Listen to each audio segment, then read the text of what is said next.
All right. Let's get this started. We're going to look at a bunch of Sesame Street games. I got a bunch of them. I got a plug and play game. Remember these? That's Sesame Street. I got this game. This is what we're going to see first, which is the Cookie Monster Cookie Counter from Fisher-Price. This came out when I was a kid, so we'll look at this one. And then I've got multiple board games. So we'll look at all of them. We're going to buzz through a bunch of different stuff today. All Sesame Street themed. Amy's learning all about numbers from an old friend, Cookie Monster, with the new Fisher-Price Sesame Street Cookie Counter. 1985 this came out. Fisher-Price, a division of Quaker Oats. This is from the days before you needed a screwdriver to take the batteries out, and that's why the battery compartment has no cover on it. All right, so we got to choose which one of these. So it's on count, add, subtract, quiz, and calculator. Now they don't look like cookies. It looks like meatballs. 5 minus he ate 1. That's it. All he ate was 1. All right, so the answer is 4. All right, very simple. I don't know if I'm impressing you with my counting skills. Now let's see what happens if I put the wrong answer. I'm like, oh, there's 3 left. Uh-oh, he was unhappy for like a second. They're giving me another chance. I'm gonna go 4. Oh man, Cookie Monster's getting really sad. It's 6. He don't let you mess around. All right, let's go to the calculator. You know what would be great if you were an accountant and you just brought this to your work. You were like, well, this is the only calculator I use, sir. This kid, look at this smug little kid holding up that 2, and Big Bird's like, oh my God, I lost again. My first games featuring Jim Henson's Sesame Street Muppets, Stop and Go, a game of discovery from Milton Bradley. Here is our game board. Stop and Go. We got this guy down here running the newsstand who looks like he's tired of dealing with Telly, I think that is. Cookie Monster's coming back from the subway. Here's Oscar. There's this guy, this suspicious looking character. There's Big Bird. Big Bird saying a prayer. We got this guy up on the roof. We've got a bus station. And then I love this Muppet. I love the Muppet who's just bored and sitting on a bench while Grandma's throwing feed to the pigeons. Now this is super cool. It comes in a little pouch here. This is those numbers that we were seeing. We've got Grover there riding on a red wagon. We've got Ernie and he's on some roller skates. We've got Bert on an old style skateboard. And then Barkley the dog who's riding a tricycle. That's the circus I want to go see. This is a very simple game. So to play, you would pull out of here and you'd get either a green or a red. A red has nothing on it. That's a stop. But a green would tell you how many spaces you would go. You start out here. You go around here until you come back to here. That's it. Nothing more to it. Very simple. Cute little game. Copyright 1986, so 1 year after our cookie counter. Next up, we go to 1997 for Elmo's birthday game. It comes with a giggling Elmo figure. I got some bad news, though. The figure is in the box, but I took it apart earlier, and I tried to put batteries in it, and he does not take a battery. I mean, let me open it up and show you. All right, so in here, I cleaned the connections here. They were a little corroded, but there was nothing in them.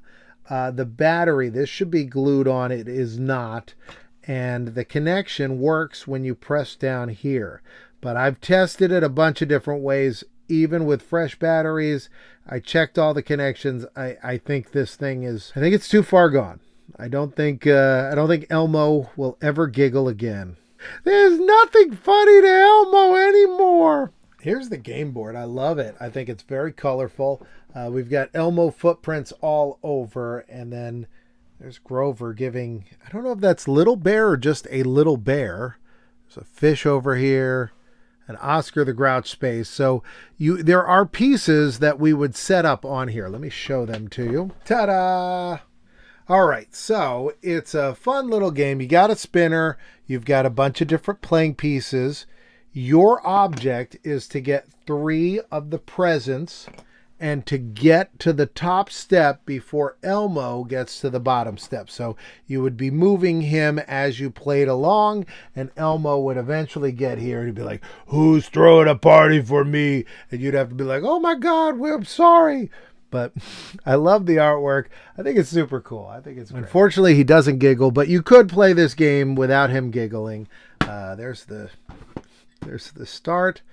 And you would play as one of these characters. And Elmo's mom is there with the cake. All right, here's a little plus for this game. I was thinking when I was setting this up that this was kind of like Mousetrap and some other games where it takes forever to set up. But it didn't take a long time to set up. And then even better, minimal deconstruction to get it back in the box. I like that. This is the oldest game we're looking at, also from Milton Bradley. This is Missing Matchups game. A game of recall and recognition. We've got Ernie, we've got Rubber Ducky, and then over here we've got Sherlock Hemlock. So that is a great classic character. 1978 game. This is a very simple game. It's lots of fun though. I'm going to set it up and show you how this one's played. I've played this one a few times. I've had some younger nieces and nephews over that were the right age for this. And this is an easy to play game for very young children. I want to show you the two cards. They have different characters on them. You can see there Roosevelt Franklin, the Amazing Mumford. But what's interesting is one of them has aged and one of them has not. And I found that fascinating. I don't know why. Don't know if they printed this on a different paper or if this one was somehow, I don't know. There was a guy that was like, I'm going to smoke, but I don't want to be around this one. Maybe this one was on the top of the box and the lid was off. I have no idea. But all this is a simple game of concentration. So you have all these pieces, you would line them all up across here, and then you would pull this to where a set of characters would fit in there. Now, the cool thing about these boards is you could play it again and again, and the kids, can't memorize where everything is. So there you go. That's the Sherlock Hemlock Missing Matchups game from 1978. Welcome to Sesame Street Beat.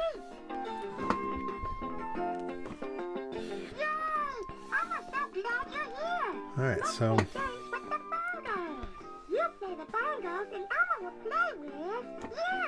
all right, let's put this so you can see it. I think right there.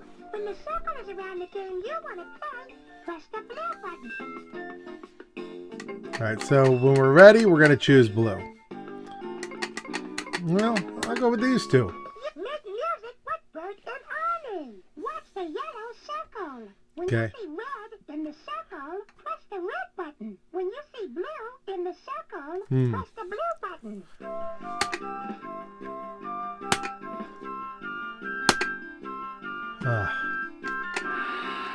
Whoa. Bert and Ernie had fun playing along to that song.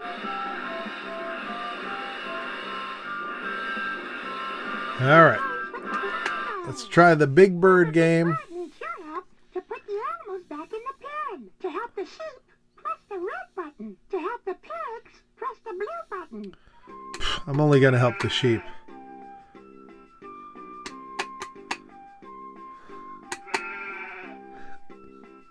The heck with you pigs. To help the pigs, Nope. press the blue button. Sorry, Elmo. I'm not a snitch. I'm not going to help the pigs. Zoe needs your help to ride her truck. No, all right. To help Zoe pedal, press the red and blue button. All right. Press the red button. So she got then the two blue different button. colored shoes. Red, then All right, I get it, Elmo. All right. Hey, honker. look, the honker has something for Zoe. Press the button that is the same color as the star. Oh, well, thank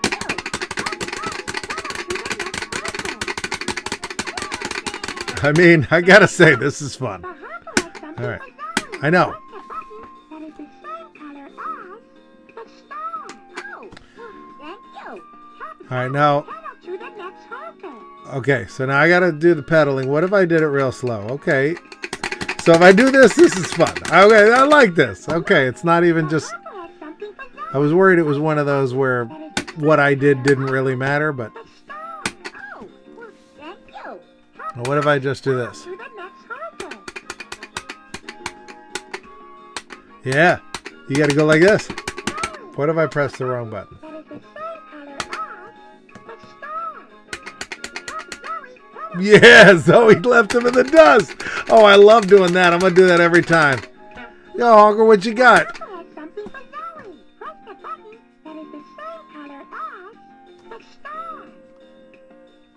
Yeah, you know what? I don't even want it. I don't even like it. You keep that. We're very limited with our controller, but we get it. Oh, he's doing a little Saturday Night Fever. Oh. The red and blue buttons to make Grover dance. Oh, well, this is...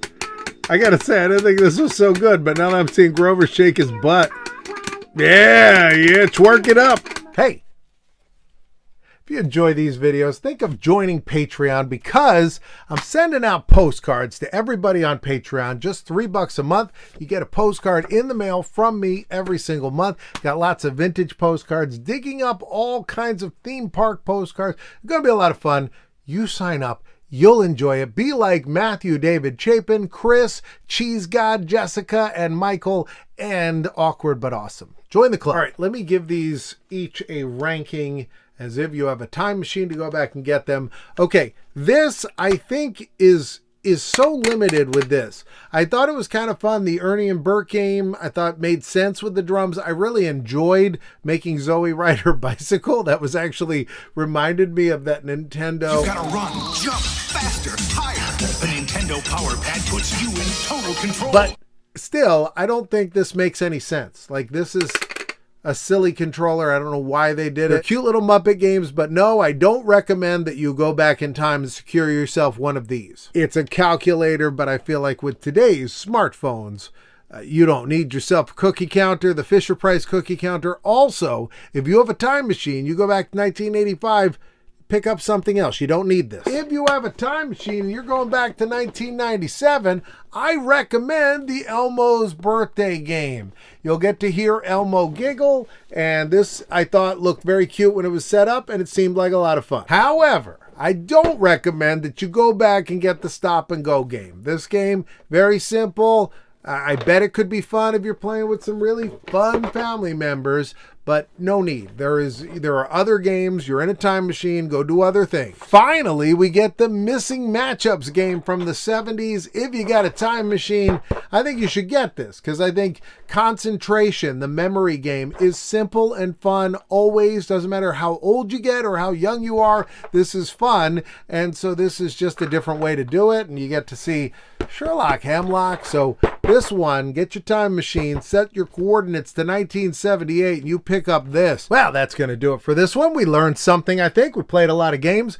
In a moment, there's going to be a couple boxes on the screen. On this side will be the one where I play a bunch of games from Sesame Place, the theme park in Pennsylvania, where I wrote the book for Sesame Place, and I was able to be the first person to play the games that they had in their largest collection of computer games anywhere in the world when they opened in 1980. I'm the only person, I believe, that has played those games since like the mid-80s. I played them on a video that you can watch right here. Otherwise, YouTube says that is what is best for you.